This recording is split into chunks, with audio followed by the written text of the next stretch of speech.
કડદો છે કે બંધ જ નથી થતો। આજે હિંમતનગર એપીએમસીમાં દીપકભાઈ ચૌધરી નામના એક ખેડૂત પોતાની મગફળી વેચવા ગયા। વેચ્યા પછી વેપારીએ ગોડાઉન સુધી એમના જ ટ્રેક્ટરમાં એ મગફળી લઈ જવાની ફરજ પાડી। ટ્રેક્ટરનું ભાડું આપવાની ઘસીને ના પાડી। વેપારીએ કહ્યું કે અમારા ત્યાં ભાડું આપવાનો કોઈ રિવાજ જ નથી। સેક્રેટરીને ફોન કર્યો તો સેક્રેટરીએ એવું કહ્યું કે એપીએમસીએ ઠરાવ કર્યો છે કે ખેડૂતે વેપારીના ગોડાઉન સુધી ઉપજ પહોંચાડવાની। આ તો તદ્દન ખેડૂત વિરોધી ઠરાવ થયો। એપીએમસીને આવો ઠરાવ કરવાનો અધિકાર કોણે આપ્યો છે? આજે ગુજરાતના કૃષિ મંત્રી જીતુભાઈ વાઘાણીને એક પત્ર લખીને હું કેટલાક સવાલ પૂછું છું અને એ સવાલના જવાબ જો સરકાર નથી આપતી 3 દિવસમાં તો હિંમતનગર એપીએમસી સામે ખેડૂતોને સાથે લઈને જબરજસ્ત અહિંસક આંદોલન હિંમતનગરના ખેડૂતોનો થતો કડદો બંધ કરાવવા માટે કરવાની અમને ફરજ પડશે।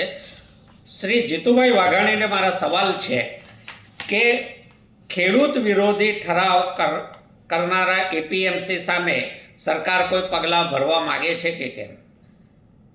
એપીએમસીને આવા ઠરાવો કરવાના કોઈ અધિકાર એપીએમસી એક્ટમાં આપવામાં આવ્યા છે તો એ તમે જાહેર કરો। કડદાબાજ વેપારીઓ જુદી જુદી એપીએમસીમાંથી ફરિયાદો આવે છે। ગુજરાતમાં ઘણા વેપારીઓ ખેડૂતોના કડદા કરે છે, કેટલાક સારા અપવાદરૂપ વેપારીઓને બાદ કરતા।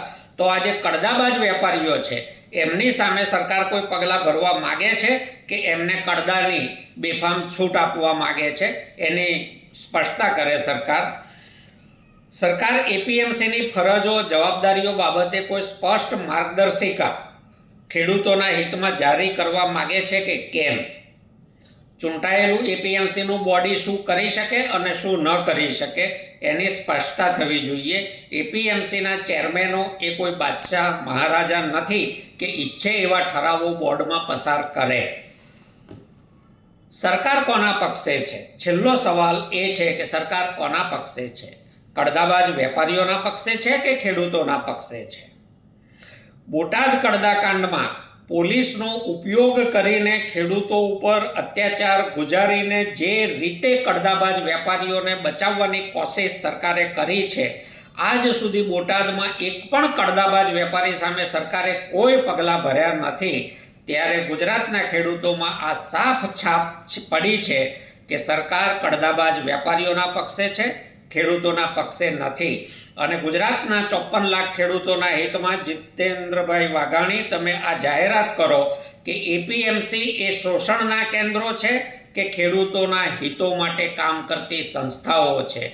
અત્યારે જે પ્રકારનું વાતાવરણ અને જે પ્રકારના સમાચારો આવે છે એમાં એપીએમસી ખેડૂતોના શોષણના કેન્દ્ર બની ગયા હોય એવા સમાચારો વધારે છે, જ્યાં સેવા થતી હોય એવા સમાચારો ઓછા છે।